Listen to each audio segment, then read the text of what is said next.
Welkom bij Islam Next Level, een plek voor meer verdieping in en over de islam. In voorgaande video's heb ik het vooral gehad over de argumenten die gaan over het bestaan van een schepper. We kunnen namelijk op basis van natuurwetenschappelijke inzichten niet anders dan concluderen dat er een schepper moet zijn.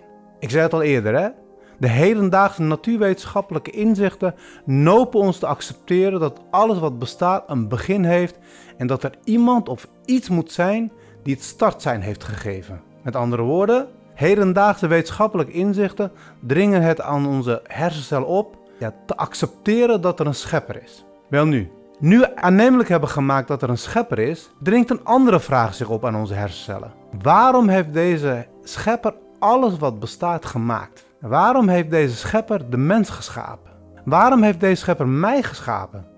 Ik wil aan de hand van een voorbeeld illustreren wat we tot op heden hebben gedaan en wat de vervolgstappen zullen zijn. Nou, stel je voor dat je alleen of samen met iemand naar de Zuidpool gaat. En stel je voor dat je zeker weet dat daar niemand anders is dan jij alleen of je reisgenoot. Dus samen met je reisgenoot. Je gaat daar naar een huis, je verblijft daarin en op een gegeven moment wordt er op de deur geklopt. Wat kun je over dit geklop zeggen? Nou, de een zegt van, dat is iemand die op de deur klopt. De ander zegt van, misschien is het de wind. Misschien is er een of ander dier die plotseling ondoordacht tegen de deur heeft geklopt. Nou, wat je ook zegt, alles komt bij benadering wel overeen met wie of wat er heeft geklopt. Maar de enige duidelijke wat je hierover kunt zeggen is dat er op de deur geklopt wordt. Zonder dat je kunt benoemen wie of wat dat is die op de deur heeft geklopt. Nou, wat we tot nu toe hebben gedaan, dat wil zeggen door middel van redenering en concluderen dat er een schepper moet zijn, is als het ware het geklop aan de deur. Als we meer willen weten over het geklop op de deur, dan moeten we de deur open doen. Als we meer willen weten over wie degene is of wat degene is die op de deur klopt, dan moeten we de deur open doen. Zodra we zien dat er iemand is, zullen we hem of haar aan het woord laten om zich kenbaar te maken. Nou, in dit geval hebben we geredeneerd dat er een schepper moet zijn die alles wat bestaat heeft geschapen. Dit is het geklopt op de deur. Meer dan dat kunnen we niet stellen. Er wordt op de deur geklopt. Laten we dan deze schepper aan het woord laten over waarom hij alles heeft geschapen. Het antwoord op deze vraag vanuit islamitisch perspectief heb ik gegeven in video 1.1. Ja, kort samengevat is de reden van ons bestaan dat we hem erkennen, hem leren kennen en goed doen. Nou, door middel van de eerdere video's heb ik, hoop ik, maar inshallah, voldoende argumenten gegeven om hem te erkennen. Erkennen dat hij bestaat. De komende video's zullen gaan over het hem beter leren kennen. Hoe kunnen we God beter leren kennen? Nou, hiervoor moeten we hem of God zelf aan het woord laten. We kunnen hem alleen maar leren kennen zoals hij zichzelf kenbaar heeft gemaakt. En vanuit islamitisch perspectief is dit dan datgene wat hij over zichzelf heeft medegedeeld door middel van openbaringen, in dit geval de Koran en de Hadith, de overleveringen van de boodschapper Mohammed vrede zij met hem. Nou, zoals je wellicht wel weet, geloven moslims namelijk dat de Koran sinds zijn openbaring niet is veranderd. Dat wil zeggen al ruim 1400 jaar niet. Er is voldoende wetenschappelijk materiaal waaruit blijkt dat de huidige Koran dat we nu in handen hebben dezelfde Koran is als de Koran in de 7e eeuw. God wil eigenlijk dat we een relatie met hem aangaan. Om een relatie met hem aan te gaan is het van wezenlijk belang dat we hem leren kennen.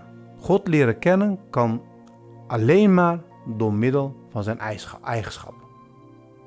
Hoe meer je je verdiept in zijn eigenschappen, hoe meer je hem leert kennen en hoe sterker je band met hem zal zijn.